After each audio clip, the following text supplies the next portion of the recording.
Today, we are excited to have with us Dr. Catherine Cronin. Dr. Cronin is Strategic Education Developer at Ireland's National Forum for the Enhancement of Teaching and Learning in Higher Education, where she is living her dream, advocating for, supporting, and pushing the boundaries of digital and open education. Her mandate at the National Forum is to work collaboratively with faculty and students across the higher education sector to drive the use of open educational resources and open educational practices, to promote the development of enabling policies for digital and open teaching and learning, and to lead a national digital experience survey that involves gathering data from nearly 30,000 students and staff who teach. In a previous life, Catherine was an engineer. She has an undergraduate degree in mechanical engineering and a master's degree in systems engineering. But armed with a second master's degree in women's studies and a dissertation that brought together gender and technology, it is no surprise and a happy outcome for the world of open education that she switched careers. Catherine has been involved in online teaching and learning for 25 plus years. Her PhD explored the benefits, risks, and tensions of using open educational practices in higher education. And while at the National University of Ireland in Galway, she was the academic coordinator for their first fully online degree. Globally recognized and greatly admired as a leader in the field of open education, Catherine is prolific as a researcher, educator, writer, a much sought after keynote presenter.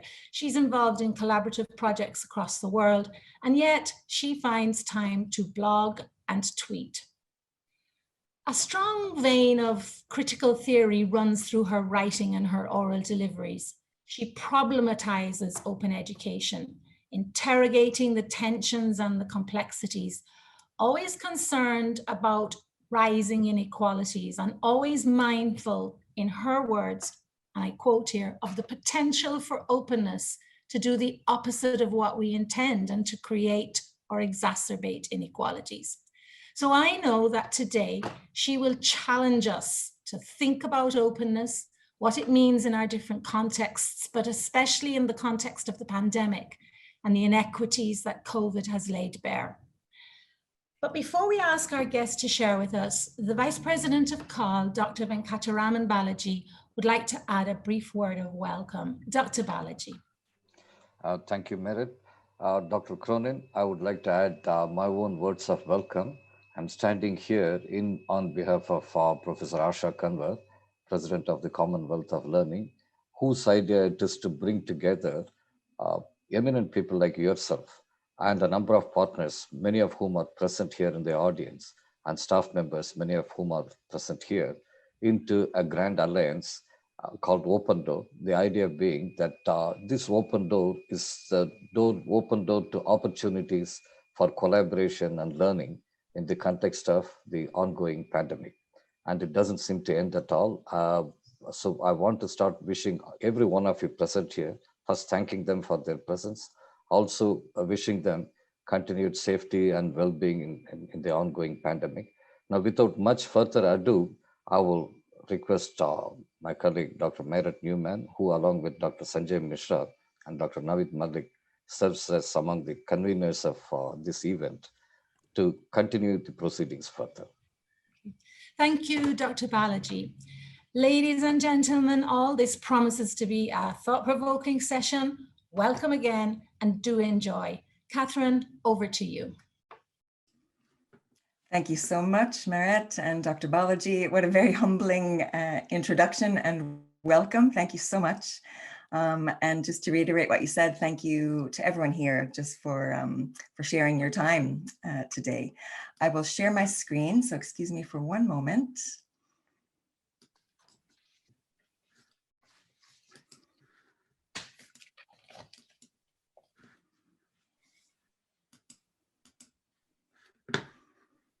Now, can you see my slides there?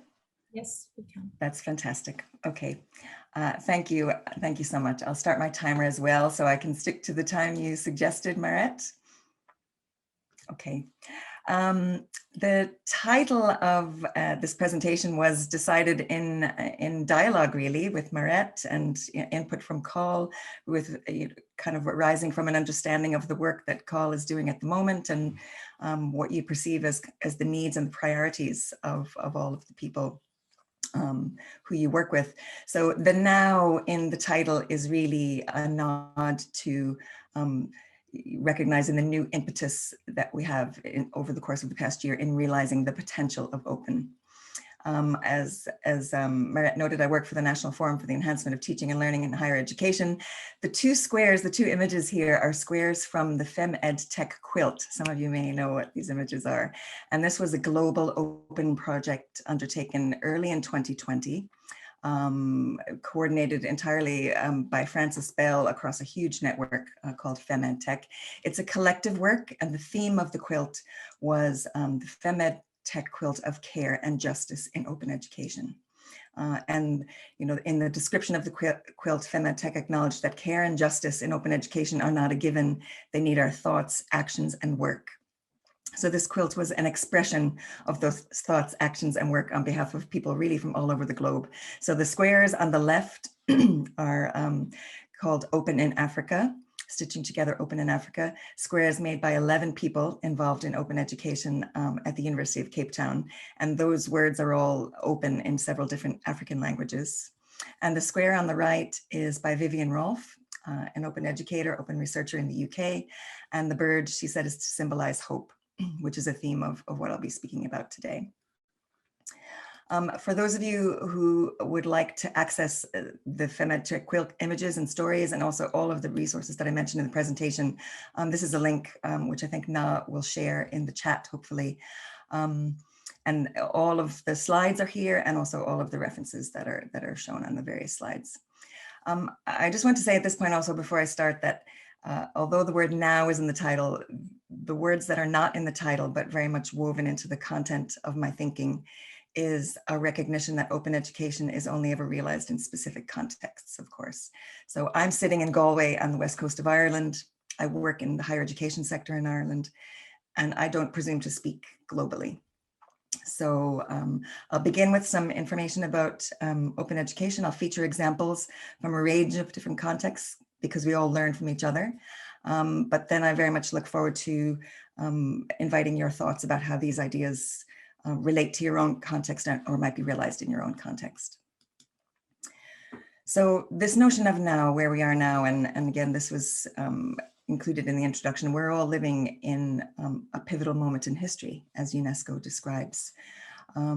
This is meaningful to us as individuals, as family members, as community members, as well as educators, of course. So it's a multifaceted crisis that we've all been living through over the past year. But one aspect of this moment, this pivotal moment in history that UNESCO has reinforced is that really a call to action for educators. And as it says here, in the spirit of a joint implementation of the OER recommendation, UNESCO calls on the global communities to support the use of open educational resources for sharing learning and knowledge openly worldwide, with a view to building more inclusive, sustainable, and resilient knowledge societies. And I think, this is very much a nod to the ethos of open and getting back to the basics of open. So what are OER? I mean, many of you might be familiar with OER. I'll start with the definition of OER since it's cited by UNESCO here. Two different definitions here. One from UNESCO, one from David Wiley.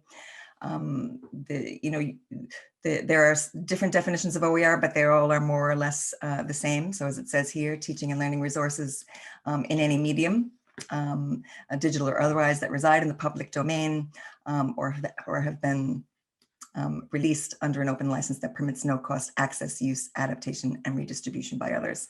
And David Wiley talks about the 5 R's: retain, revise, remix, reuse, and redistribute. But sorry, I seem to have lost my cursor. There we are. Oh, sorry about that. Apologies, everyone. Okay, are we back? Yes, we are. We're back. Thank you so much. Open education, of course, is not just about resources. And the use of open educational resources enable us to expand our practices in ways that go far beyond the educational content. And they facilitate new practices in teaching and learning. So this is one definition of open educational practices, or OEP, which includes the use and reuse and sharing of OER, but also include collaborative pedagogical practices employing, as it says, social and participatory technologies for interaction, peer learning, knowledge creation and sharing, and empowerment of learners. And this is really moving towards what I think we need to speak about today in terms of the current COVID crisis and where teaching and learning have moved in the past year. If we go one level above OER and OEP, we can talk about the broad umbrella of open education. And here we find that definitions become a little bit more loose and people have different definitions depending on their context and their priorities. It's very much an evolving concept. In some senses, as I say here, I think it's a goal or an aspiration. So, we don't really talk about open in terms of a binary, like open and closed. Open is usually a goal that we're moving towards. So many people use open as a verb, opening education in our open education efforts. And it can be supported by policies. Many people describe open and open education as a philosophy and a set of values. And I think that'll become clear as I share some of the work in this presentation. But it must be recognized that explicitly named open education movements have been around for the last 50, 60, 70 years. And they've arisen differently in different contexts, but all can be seen as part of a longer history of global social, political, and education movements seeking to reduce inequality. So some of you may be familiar with open in other domains, open universities, open access, open science, open data, but we're talking about open education today in the context of teaching and learning. I don't expect anyone to read these definitions here. I just want to really highlight the fact that the different definitions of open education, there are overlaps and there are differences. So one of the early ones, the Cape Town Open Declaration, I think is key because it defines and discusses OER, but it says explicitly that open education is not limited to just the OER. So again, it points to practices and pedagogies. Sarah Lambert's definition, published in 2020, this is part of a larger body of work by Sarah, focuses on social justice aspects of open education. This is very important work, cited by many of us these days, drawing on Nancy Fraser's definition of social justice. And Sanjay Mishra, Sanjay, I'm delighted that you're here. I really like the power of your very brief definition of open education, which you shared last year, about that it embodies fairness, flexibility, and freedom. So fairness points to, again, equity and social justice, flexibility around learner agency and autonomy, and freedom about remixing OER and engaging in open educational practices. So again, there are many different definitions, but there are overlaps between them, and these will be highlighted in the examples that I share in a few minutes. So what I'd like to do is just run a quick poll just to get ideas from you about your experience with open education and specifically with OER. Okay, so this is a multiple choice question, but you can tick all options that apply. So regarding your, say, OER practice, how would you describe yourself? And this ranges from no OER practice at all, but simply interested. You use it, you teach with it, you create policy, you're doing research. I expect we'll have a variety. I'll leave this open just for about 15, 20 more seconds. Thank you, everyone.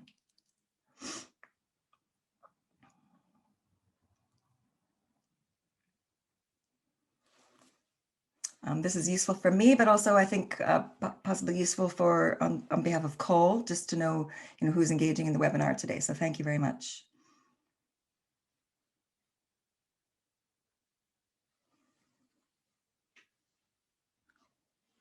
Okay, I'll just end the poll there now and share the results.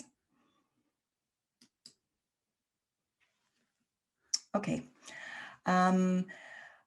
This is interesting now. So most people use OER in some respect or another, but a fifth of people here in the webinar have no OER practice but are interested. So some of probably what I share here may be old news for some of the people who are well experienced in OER, but hopefully will be valuable for those who don't have practice. I'm delighted to see that over half people here use OER. Just over a third create and share OER, just over a third use OER in their teaching, open educational practices. Almost 30% helped create policy to support the use of OER, wonderful. And we have a number of researchers as well. Okay, that's tremendously valuable, so thank you very much. Okay, the next few slides, I think in thinking again of the current moment that we're in and the impetus particularly the move to emergency remote online teaching and what lies ahead for us is really staying in touch with the why of open. So why open for teaching and learning? And I summarize the potential benefits of open educational resources and practices in 3 areas. And I'll provide some examples of each of these. So the 3 areas are access, equity, and pedagogy.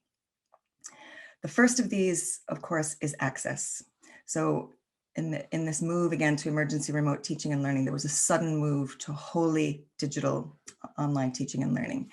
So open education gained renewed attention almost immediately. So teachers who, for example, had never taught online before, could realize that there was a wealth of teaching and learning resources available to them. They didn't have to reproduce or produce new materials. They could adapt, remix materials that were shared by teachers openly previously.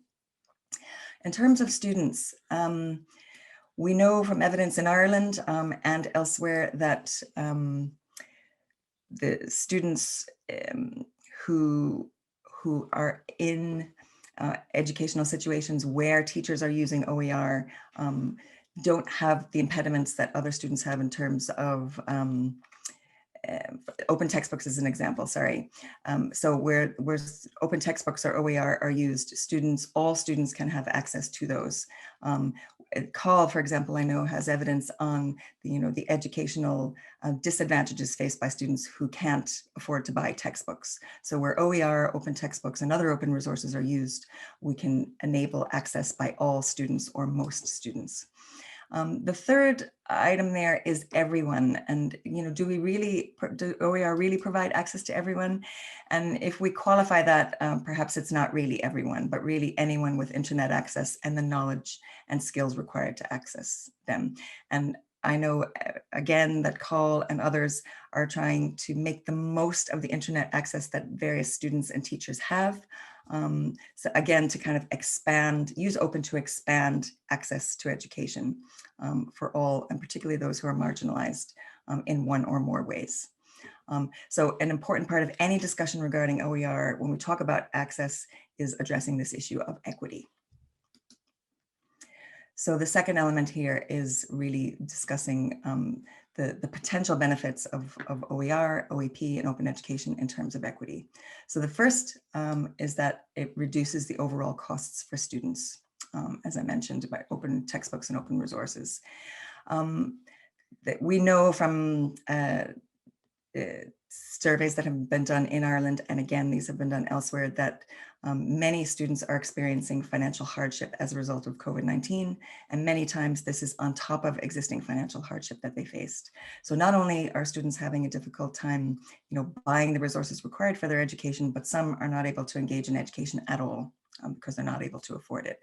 So the strength of open educational resources in that they are persistently available means that OER are available to students, not just during the time that they're students, but before the time that they're students, and perhaps after taking a course, and even during any breaks in study. So, where students are forced to take breaks in their study, the OER are available and are not dependent on them having, for example, an institutional email account or access codes. Open educational resources also means that we can address diversity, equity, and inclusion in important ways. So many resources, textbooks that we use, whether they're open or not, we know are not inclusive in terms of gender, in terms of race, in terms of culture, in terms of geography. So the fact that we can adapt, edit, remix OER for our particular context, for our particular students, means that we can represent marginalized identities and include perspectives that aren't missing, and make those educational resources more effective for the students and for the learners. And of course, in terms of equity beyond the education systems, we are supporting Sustainable Development Goal number 4 by using open educational resources. Our progress towards all of the Sustainable Development Goals has certainly been challenged to a great extent over the past year, and none more so than quality education and ensuring inclusive and quality education for all, and promoting lifelong learning. So our use of OER can help us to address that for all piece of this Sustainable Development Goals. And if reducing inequality is the goal, equity and social justice approaches are how we can get there. And again, OER and OEP are tools in those social justice approaches. As Erin Akuno has said, equity is not for all, equity is for those farthest from justice. So, you know, we can keep in mind those who are most marginalized overall in society, and particularly by the case of the current COVID pandemic. And the third aspect, which I probably have the most to say about, is pedagogy. Again, the potential of open education in terms of pedagogy. The first, of course, as I mentioned, is that we can adapt and use OER in context. And that can be anything from translating the resource into another language, developing context-specific case studies and examples, actually adding perspectives and material that may be missing from resources that were produced elsewhere. Students can also engage in OER and creating or co-creating resources for learning. This also provides opportunities in terms of authentic assessment, and open education, again, has a long history of helping to develop authentic assessment. So, you know, this term has probably been said more in the last 9 months than I've heard ever before, because it's something that's very important across all education systems. And we have a body of work in open education that can help people who are addressing this now in the course of their teaching and the course of their learning, designing authentic assessment so that students can contribute in a meaningful way, using open practices, using OER, and thereby contribute to public knowledge. So things like editing and creating Wikipedia articles, creating resources that can be valuable in a particular community or for a particular group. These are all ways that we can design authentic assessments. And through such practices, we can do something very important, and that is to help to develop the digital literacies of both students and those who teach. We can also diversify the curriculum. So again, add content and perspectives that may be missing. We can engage with cultural heritage collections in most parts of the world. Museums and libraries and other cultural heritage institutions are opening their collections. So whatever subject you may be teaching, we have this huge body of open resources that can be included in teaching and learning. So again, diversifying the curriculum. And finally, and perhaps the biggest of all, is the notion of local and global collaboration. So by thinning the walls of the classroom, by opening our practice using open pedagogy and OEP, we can engage with students, with learners, with people outside formal education, help connect our students in ways that are impossible without using open practice. And, you know, as Bell Hooks talks about, really embracing the idea of education as a practice of freedom. So, I mean, these are kind of 3 key strands, I think, of open education. And what I wanted to do at this stage was just highlight some resources, particularly focusing on resources that have been developed over the course of 2020, again, addressing our current challenges that might be useful to you in looking at the people who were joining the webinar at the start. Many of you may even have been involved in some of this work. So I hope that you'll acknowledge that in the chat.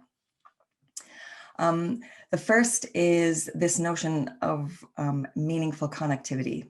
And much as we don't like to talk about open in a binary way in terms of open and closed, it's not really helpful to talk about being online or the digital divide in a binary way. And this definition by the Alliance for Affordable Internet really helps in that respect. So as they describe, online and offline masks the true nature of the digital divide, which lies not only between the connected and the unconnected, but in the starkly varied online experience people have. So their definition is that we have meaningful connectivity when we can use the internet every day using an appropriate device with enough data and a fast connection.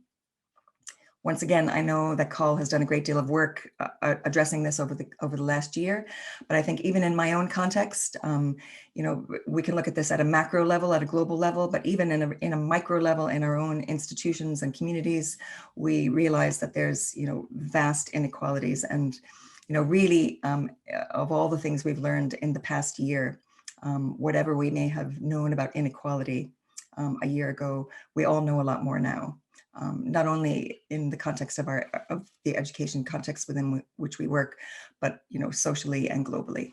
So this concept, I think, can be a tool when negotiating for you know, straightforward things, devices, connectivity, data plans, and so on. This concept of meaningful connectivity.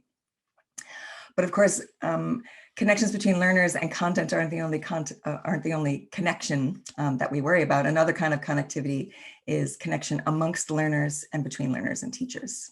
And this is one of the biggest challenges of the sudden move to online teaching and learning. And this very recently published article by Leslie Gorley is a wonderful read for anyone that's interested in this. And this quote, I think, captures it, where, you know, virtual learning or online learning is always in person, even when the person is alone and home in front of a screen. So the importance of helping learners to develop community and connection is part of our work as digital and open educators. And one growing bank of OER that supports that work is this one. Again, one of many, but it's one that I have been engaged in. And this arose out of the Equity Unbound project, a project I collaborated on with Maha Bali and Mia Zamora.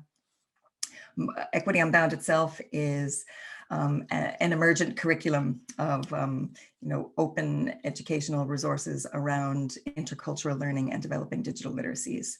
But recognizing the challenges that educators were facing in the early days of the pandemic, this wide community of educators who engage in Equity Unbound collectively built this, as I said, this growing bank of open educational resources with a lot of lovely ideas about how to build, develop, and support online community. So for anyone who's engaged in teaching, I suggest that you check that out. Building capabilities in terms of what is open, how do we do it? People who are encountering open for the first time, there's such a wealth of resources out there for how to do open education. But in my own context in Ireland, the National Forum consulted with students, teaching and learning staff, educators, and library staff who told us that, you know, short, sharp, focused support resources were the most valuable. So these are two very short guides. The first is just, you know, how to actually assign an open license. It draws on a lot of Creative Commons resources. And then about 9 months after we published that, people were struggling with, well, which license should I pick, you know, for the thing that I want to share? So we produced the second guide, how to choose an open license. And again, these themselves are OER and they're available, and the URL that's on the page there has these resources and related resources that may be helpful. And there are many, many open textbook initiatives. I'm thinking of the Open University, Dublin City University, and many others, but I'm going to highlight this one project as being, I think, you know, very, very meaningful and a wonderful example, and that's the Digital Open Textbooks for Development project at the University of Cape Town. And their finding was that open textbooks specifically and their associated open practice provide powerful means to address economic, cultural, and political injustices. So there's a big strand of this work which is about including students in content development to shift power dynamics and build confidence, and even about students authoring textbooks themselves. So I think that's a great example for, again, anyone who's interested in open textbooks.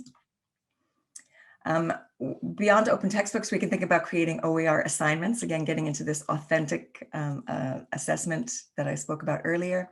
Again, this is just a further example of student authorship and agency that is possible when we embrace open educational resources and practices. So again, students will, as a part of developing open resources for assessment, can have an opportunity to develop and practice the digital and data literacies required to be able to do that. Again, really important lifelong learning skills and capabilities. And a final example is just creating and editing Wikipedia articles. This particular page was shared by Lorna Campbell, and it's by the Wikimedian in Residence project at University of Edinburgh. However, there's a huge page of resources, Wikimedians in Residence Wiki, where you can see all of the people who are engaged in that program globally. I cited the Twitter accounts of Wikimedia in Ireland and the UK, but I believe they exist in many, many countries. So again, Wikimedians in Residence help students to develop these digital and open literacies that they can take well beyond the time that they are students in whatever education system we're teaching in. So before I get to the wrap-up section, I just want to highlight 3 collections for anyone that's interested in, again, making the most of these 3 potential areas of open education, access, equity, and pedagogy, making the most of those. The first is a collection published early this past summer.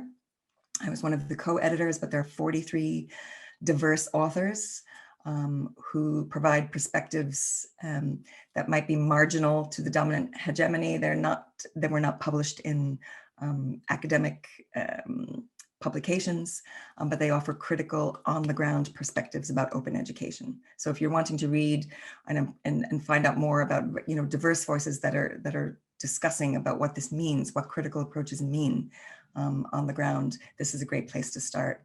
The second collection is a US-based collection. These are all educators engaged in higher education in the US, but they are diverse authors in diverse locations, students, librarians, teachers. And there's a section on textbook replacement with, again, really nuts and bolts ideas for how to do that, a section on open student projects, and a section on open course design.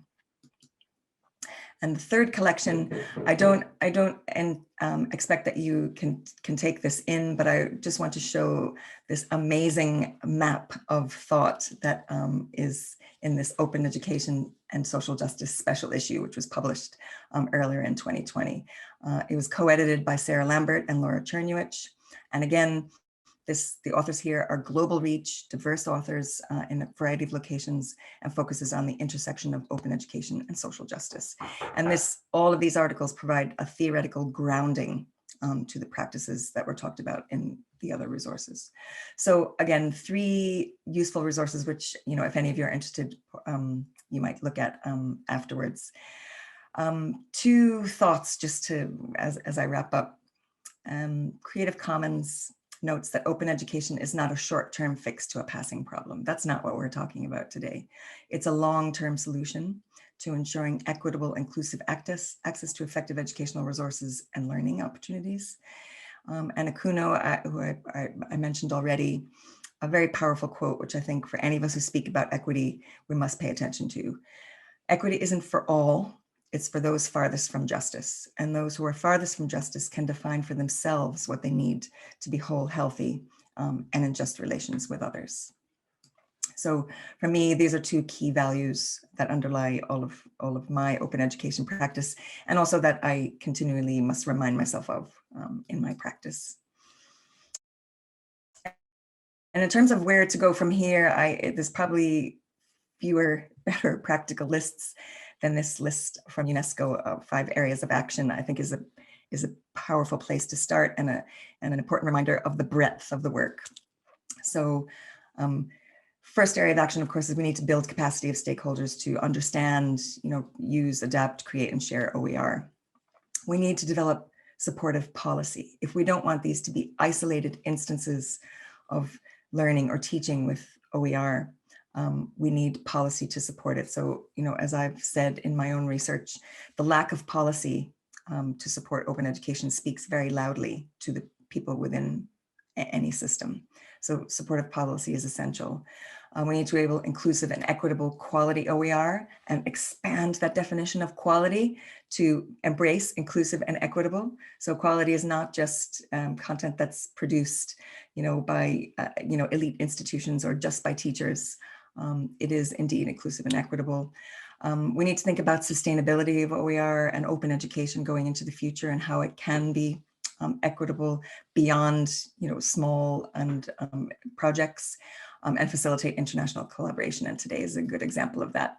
So what we really need is a collaborative systemic approach. And I know this is the approach of Call, but it's what I have in mind in my own work. So say going from upper left over to the right, many of us are have been engaged in OER, OEP projects with, working with a particular student or teacher or a particular class. And we might broaden that to think about programs, disciplines, institutions, systems, nations globally. So I think this is the real work, is thinking about the collaborative systemic work that's required and taking all stakeholders into consideration. And a quote just at the bottom there from a really powerful paper written this year called A Wake-Up Call, Equity, Inequality, and COVID-19 Emergency Remote Teaching and Learning from Laura Czernowicz and other authors in South Africa. They acknowledge multiple and coexisting forms of inequality in education, acknowledge complexity, and yet note that collaboration and systemic approaches where we're working together is where the hope lies. And I'll just end with this quote, which is a slide that I always end my presentations on. It's particularly resonant over the past year, but I find hope in the work of open. I find community in the work of open, and many of the people who I engage with in open education, in the open education community, recognize the complexity, recognize the challenges we face, and yet are working towards that, that future, which is more hopeful for all. So I thank many of you who are here for being some of those people, and I acknowledge your contribution to my own learning. So thank you so much. And what a wonderful quotation on which to end an excellent presentation. I'm going to hand over to my colleague, David. Your time. Thanks, Maurette, and thanks, Catherine, for an extremely thought-provoking presentation today, emphasizing care and justice as the guiding themes for open educational practitioners. I think it's good for us all to note Catherine's emphasis on access, equity, and pedagogy as principles that require us to consider in our designs for learning, as well as the context in which we operate. They are all different. She reminded us to keep our eye on those at the margins being critical to our work. That is our work, making sure that access and equity match local needs.